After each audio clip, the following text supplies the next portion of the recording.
나은 사람이 베드로와 요한을 붙잡으니 모든 백성이 크게 놀라며 달려나아가 솔로몬의 행각이라 불리우는 행각에 모이거늘 베드로가 이것을 보고 백성에게 말하되 이스라엘 사람들아 이 일을 왜 놀랍게 여기느냐 우리 개인의 권능과 경건으로 이 사람을 걷게 한 것처럼 왜 우리를 주목하느냐 아브라함과 이삭과 야곱의 하나님 곧 우리 조상의 하나님이 그의 종 예수를 영원롭게 하셨느니라. 너희가 그를 넘겨주고 빌라도가 놓아주기로 결의한 것을 너희가 그 앞에서 거부하였으니 너희가 거룩하고 의로운 일을 거부하고 도리어 살인한 사람을 놓아주기를 구하여 생명의 주를 죽였도다. 그러나 하나님이 죽은 자 가운데서 그를 살리셨으니 우리가 이 일의 증인이라. 그 이름을 믿음으로 그 이름이 너희가 보고 아는 이 사람을 성하게 하였나니 예수로 말미암아 난 믿음으로 모든 사람 앞에서 이같이 완전히 낫게 하였느니라. 형제들아 너희가 알지 못하여서 그리하였으며 너희 관리들도 그리한 줄 아노라. 그러나 하나님이 모든 선지자의 입을 통하여 자기의 그리스도께서 고난받으실 일을 미리 알게 하신 것을 이와 같이 이루셨느니라. 그러므로 너희가 회개하고 돌이켜 너희 죄 없이함을 받으라. 이같이 하면 새롭게 되는 날이 주 앞으로부터 이를 것이요 또 주께서 너희를 위하여 예정하신 그리스도 곧 예수를 보내시리니 하나님이 영원 전부터 거룩한 선지자들의 입을 통하여 말씀하신 바 만물을 회복하실 때까지는 하늘이 마땅히 그를 받아두리라. 모세가 말하되 주 하나님이 너희를 위하여 너희 형제 가운데서 나 같은 선지자 하나를 세울 것이니 너희가 무엇이든지 그의 모든 말을 들을 것이라.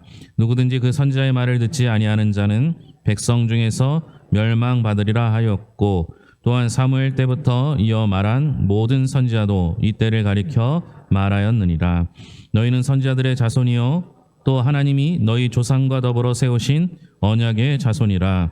아브라함에게 이르시기를 땅 위의 모든 족속이 너희 씨로 말미암아 복을 받으리라 하셨으니 하나님이 그 종을 세워 복 주시려고 너희에게 먼저 보내사 너희로 하여금 돌이켜 각각 그 악함을 버리게 하셨느니라.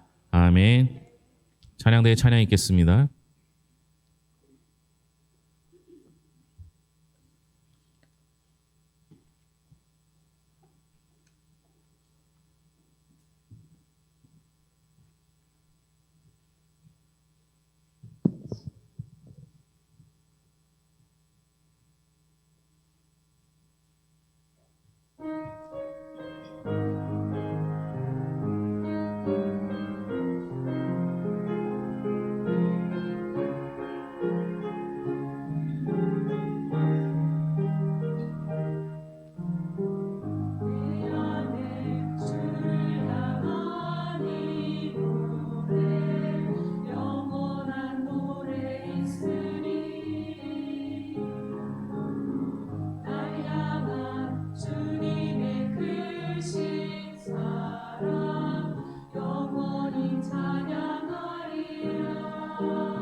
계속적으로 우리가 사도행전을 보고 있습니다. 지난주에는 나면서부터 걷지 못했던 사람이 일어나는 것을 보았습니다. 나면서부터 걷지 못했던 사람들이 일어난 것 때문에 많은 사람들이 놀라게 되었죠. 그리고 그 놀라움을 통해서 베드로를 주목하게 되었습니다. 베드로는 이 기적에 대해서 설명할 기회를 얻게 됐습니다. 12절에서 베드로가 처음 말한 것은 우리 개인의 권능과 경건으로 이 사람을 걷게 한 것처럼 왜 우리를 주목하느냐였습니다. 이 일은 자신의 능력과 경건으로 일으킨 일이 아니라는 것을 설명하는 것이죠. 그리고 이 일을 누가 했는지를 알려주고 있습니다. 16절입니다. 예수로 말미암아 난 믿음이 너희 모든 사람 앞에서 이같이 완전히 낫게 하였느니라. 누가 이 장애인을 고쳤습니까? 예수님, 예수 그리스도이십니다. 우리 입장에서 보면 좀 당연하다고 볼 수 있겠죠. 여러분, 예수님이면 충분히 나면서부터 걷지 못했던 사람을 일으켜 세울 수 있을 거라고 믿지 않습니까? 그런데 이 당시의 사람들이라고 생각하고 들으면 그것이 당연한 일이 아닙니다. 왜냐하면요, 이들이 생각하기에 예수님은 죽었기 때문입니다. 우리가 보기에는 하나님이면 당연히 그런 일을 할 수 있지라고 생각하지만 이 당시 사람들은 자신의 눈으로 또는 소문으로 예수님이 십자가에 달려 돌아가신 것을 보았던 사람들이고 들었던 사람입니다. 그런데 어떻게 죽은 예수가 우리를 또는 장애인을 다시 일으켜 세울 수 있느냐라고 반문할 수밖에 없습니다. 그때 베드로가 한 대답이 무엇입니까? 15절에 보면 하나님이 죽은 자 가운데서 그를 살리셨으니. 제가 갑자기 여러분들 앞에 여러분들에게 귀신이 있다 이렇게 얘기하면 여러분들 별로 귀담아 듣지도 않을 거예요. 무슨 교회에서 귀신 얘기하느냐 이렇게 생각할 겁니다. 그런데 만약 제가 큰 기적을 행하거나 큰 이적을 행하고 나서 이게 귀신에 대한 이야기를 하게 되면 그 말을 듣고 오싹해질 사람들도 충분히 있을 거라고 생각합니다. 그러니까 지금 이 청중들의 입장이 딱 그런 거였어요. 자기들이 봤던 그 장애인이 일어선 거예요. 그런데 그 일으켜 세운 그 기적을 행한 후에 죽었던 예수님이 살리셨다, 기적을 행하셨다 이렇게 말하니까 이것을 믿기도 어렵고 믿지 않기도 어려운 상태가 되었던 것이죠. 베드로가 한 말은 이 설명입니다. 이 기적은 제가 일으킨 것이 아닙니다. 얼마 전에 여러분들이 죽었다고 생각했던 그 사형수가 다시 살아나서 이 기적을 행했습니다. 지금 여러분들이 그분을 눈으로 볼 수는 없지만 그분은 다시 살아나셨고 승천하셔서 지금도 이 모든 세상을 다스리고 계십니다. 그러나 여러분, 기적이 일어나든 일어나지 않든 분명한 사실은 이 사실은 지금도 변함이 없다라는 겁니다. 예수님은 다시 살아나셨습니다. 그리고 이 모든 세상을 통치하고 계십니다. 베드로와 요한은 성전 미문에 앉아있던 나면서부터 걸을 수 없었던 한 장애인을 일으켰습니다. 그리고 놀란 청중들을 향해서 베드로가 이 일은 자신의 경건이나 능력으로 행한 것이 아니라 바로 죽은 줄로만 알았던 예수 그리스도가 다시 살아나셨을 뿐만 아니라 모든 것을 통치하고 이루신 일이라 말하고 있습니다. 이 장애인은 베드로가 낫게 한 것이 아니었죠. 다시 사신 예수님께서 낫게 하신 것입니다. 자, 그러면 여기서 떠오를 수 있는 자연스러운 질문이 있습니다. 그분은 왜 죽으신 것인가? 라는 거죠. 예수님은 왜 죽으셨을까요? 14절 15절에 보면요, 베드로가 너희가 거룩하고 의로운 일을 거부하고 도리어 살인한 사람을 놓아주기를 구하여 생명의 주를 죽였도다. 한마디로 하면 뭐요? 너희가 죽였다라는 겁니다. 그렇다면 이 당시 예수님을 십자가에 못 박은 그 사람들만 예수님을 죽인 것인가? 그렇지 않습니다. 19세기 영국의 설교자였던 찰스 스펄전 목사님께서는 이렇게 말해줍니다. 모든 죄는 그 본질에 있어서 하나님을 죽이는 것입니다. 제 말이 이해가 되십니까? 하나님께서 당신에게 하지 말라고 하신 일을 행할 때마다 당신은 할 수 있는 한에서 사실 하나님을 보좌에서 밀어내고 하나님께 속한 권위를 밀어내는 것입니다. 그리고 할 수 있는 한에서 하나님을 죽이려고 의도하는 것입니다. 그리고 그것이 죄의 취지입니다. 즉, 죄는 하나님을 죽이는 일입니다. 예수님은 왜 죽으셨습니까? 바로 너희가 죽였다라고 말하지만 더불어 오늘을 살고 있는 우리가 죽인 것입니다. 우리가 죄를 지을 때마다, 우리가 죄를 행할 때마다 우리 마음속에서는 하나님이 사라지고 하나님께 죄를 지을 때마다 하나님을 죽이는 행위를 하는 것이라고 볼 수 있습니다. 자, 그렇다면 또 다른 질문을 할 수가 있어요. 여러분, 우리가 하나님을 죽였다. 우리가 예수님을 십자가에 못 박았다라는 사실을 여러분 인정하십니까? 만약 그렇다면 예수님이 우리 때문에 죽으신 것이 분명하다면 예수님이 우리를 향하여 복수해야 하지 않겠습니까? 여러분, 누군가 여러분들에게 죽을 죄를 지었다라고 한번 생각해 봅시다. 여러분 어떻게 하시겠어요? 그 사람 그냥 두겠습니까? 원수같이 지내지 않습니까? 기회만 있으면 복수하려고 하지 않겠습니까? 우리가 예수님을 죽인 것이 확실하다면 예수님께서 우리에게 복수해야 마땅하지 않겠습니까? 그런데 예수님은 자신을 죽인 자들에게 오히려 은혜를 베풀어 주십니다. 예수님은 나면서부터 걷지 못하게 된 사람을 베드로를 통해 고쳐 주셨습니다. 왜 그러셨을까요? 예수님은 왜 고쳐 주셨을까요? 예수님은 왜 우리를 살려 주실까요? 복수하지 않고 왜 우리에게 은혜를 베풀어 주실까요? 우리가 예수님을 죽인 사실은 변함없는 사실이지만, 그러니까 우리가 예수님을 죽인 것이지만 반대로 예수님은 우리를 위해 죽으셨기 때문입니다.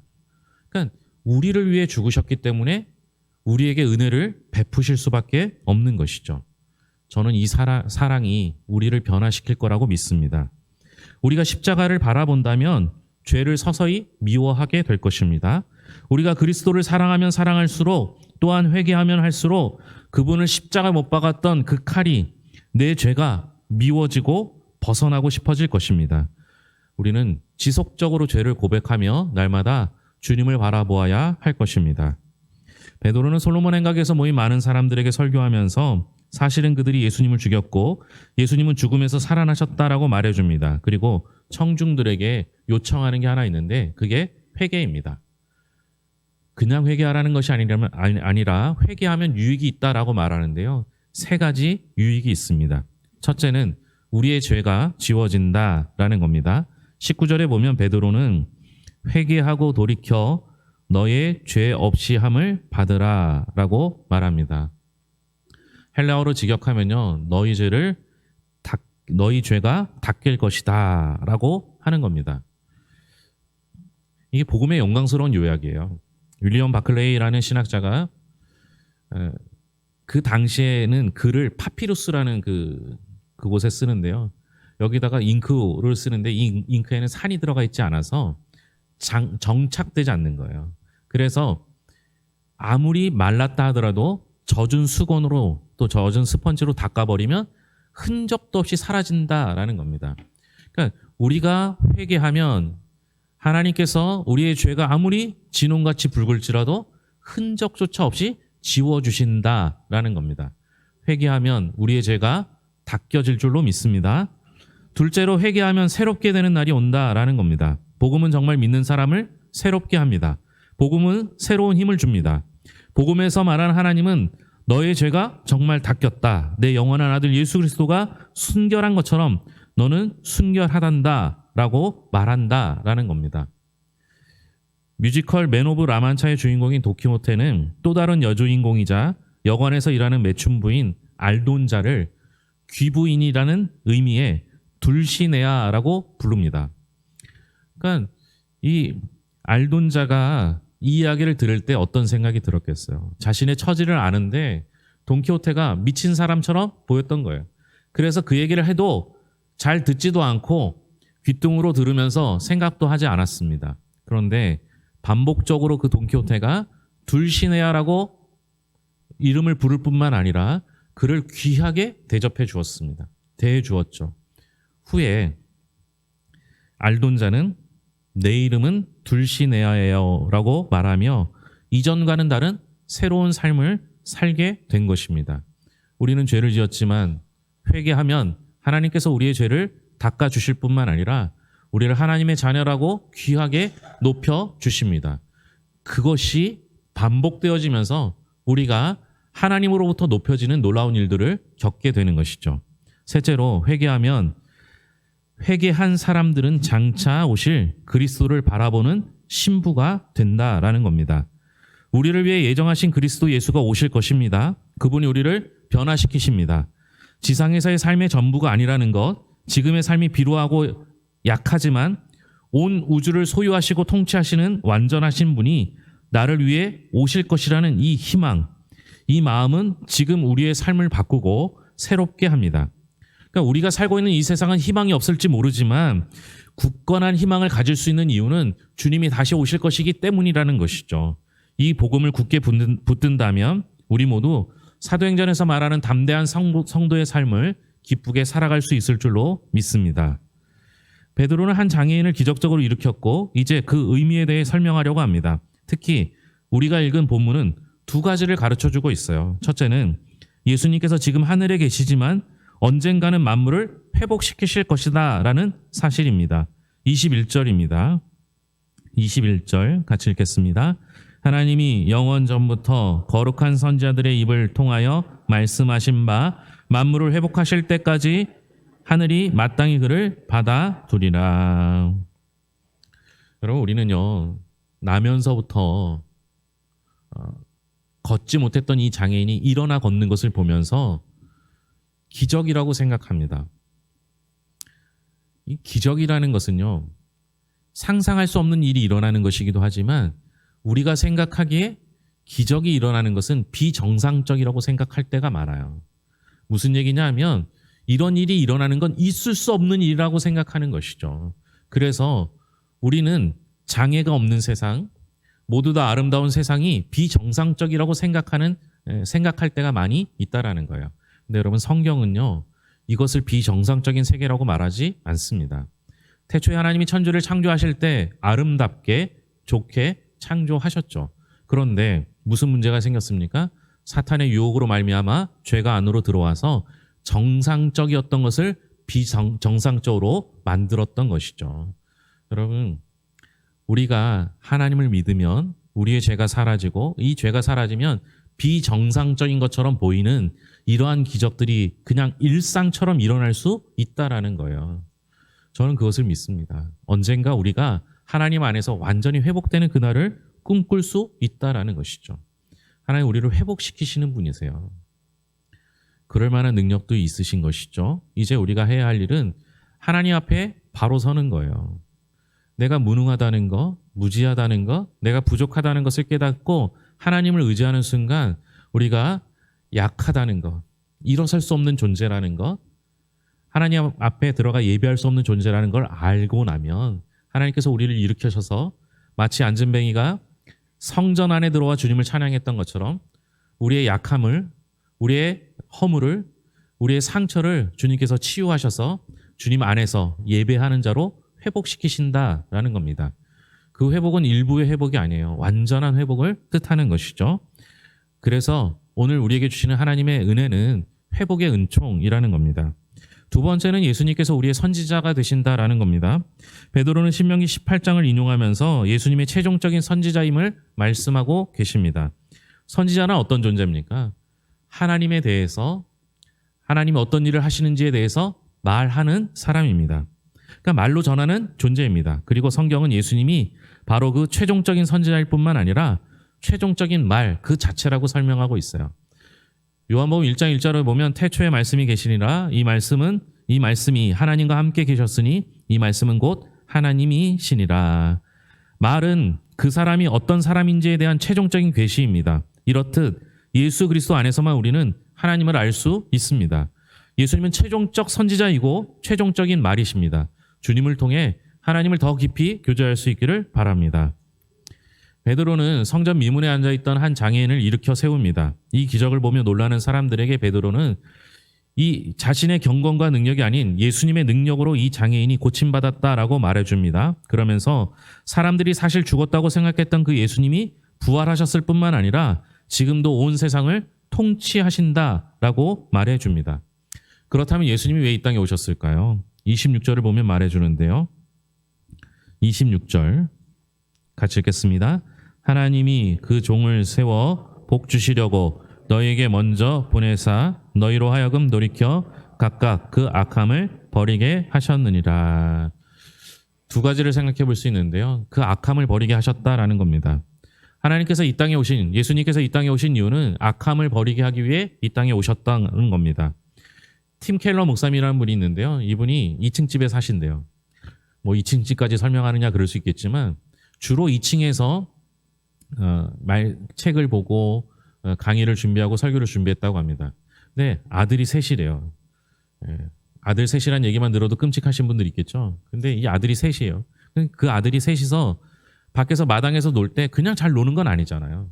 싸울 때가 있는 거예요.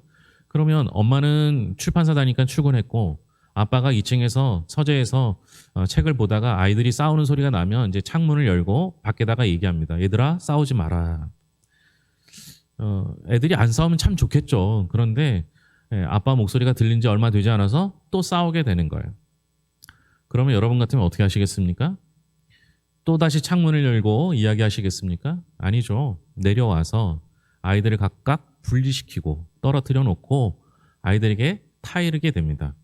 이게 바로 예수님이 이 땅에 오신 이유와 같습니다. 주님께서 이 땅에 오신 이유는 무엇입니까? 선지자나 천사들을 통해서 하신 말씀을 우리에게 늘 전해주는 것만으로는 부족했기 때문에 직접 오셔서 우리에게 말씀해 주신 것입니다. 즉 우리를 구원해 주시기 위해서 말씀이 육신이 되어야 하셨던 것이죠.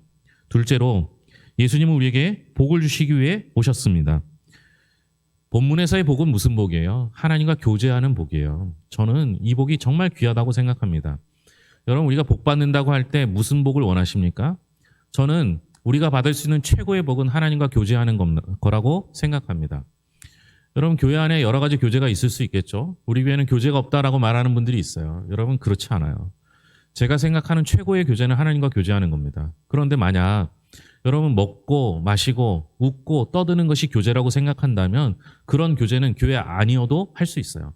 그런데 교회에서만 할 수 있는 교제는 무엇입니까? 그것은 하나님과 교제하는 거예요. 하나님과 교통하는 것이죠. 그래서 여러분 목사가 되면 목사에게 주어진 여러 가지 축복할 수 있는 권한이 있는데 그 중에 하나가 축도예요.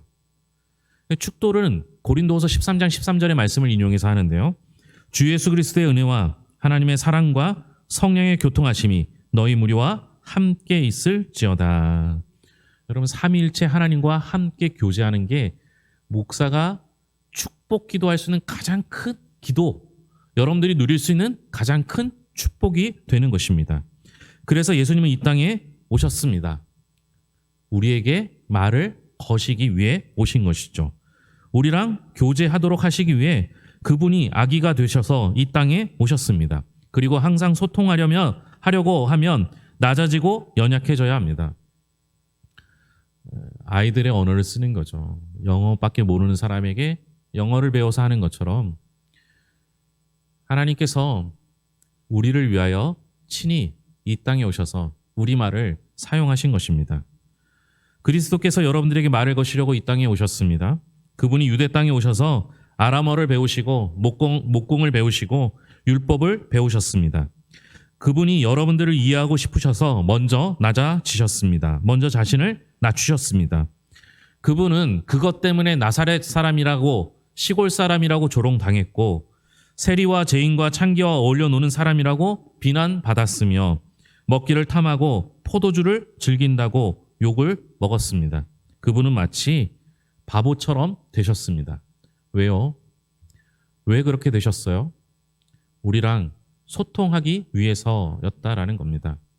어쩌면 비정상적이었던 나면서부터 걷지 못했던 그 사람이 걷게 된 것은 그것을 통해서 우리랑 말씀하고자 하시는 하나님의 은혜일 줄로 믿습니다. 지금도 우리랑 소통하고 싶어 하십니다. 지금도 우리랑 말씀하고 싶어 하십니다. 여러분, 가족이 서로 대화하지 않으면 이미 가족이 아닙니다. 우리가 하나님을 사랑한다고 하면서 우리가 하나님의 뜻에 따른다고 하면서 하나님과 말하지 않는 자가 있다면 그 역시 가족이 아닌 것이죠. 늘 주님과 대화하며 늘 주님의 손길을 경험하며 늘 하나님과 함께하는 성도들이 될 수 있기를 바랍니다. 기도하겠습니다. 하나님 아버지 감사합니다. 우리 주님께서는 우리를 위하여 친히 낮아지셨습니다. 우리를 위하여 친히 일하셨습니다. 그리고 우리를 위하여 이 땅에 오셔서 우리에게 말을 걸어 주셨습니다. 이제 주님의 말을 들을 수 있는 길을 열어 주시옵소서. 주님의 음성을 듣고 주님의 손길을 경험하며 주님의 은혜 가운데 거할 수 있도록 함께하여 주시옵소서. 부족한 우리들을 세우셔서 하나님의 자녀 삼아 주셔서 귀하게 대접받아 싸우니 이제 하나님 아버지 귀한 존재처럼 살아가게 하여 주시옵소서. 지금까지 살아왔던 모든 삶의 죄의 모습은 다 닦아져 사라지게 하시고 오로지 하나님의 자녀다운 모습만 남아 하나님의 뜻을 따라 살아갈 수 있도록 붙잡아 주시옵소서. 하나님과 교통하듯 가족이 서로 교통하는 화목한 가정 되기를 소망합니다.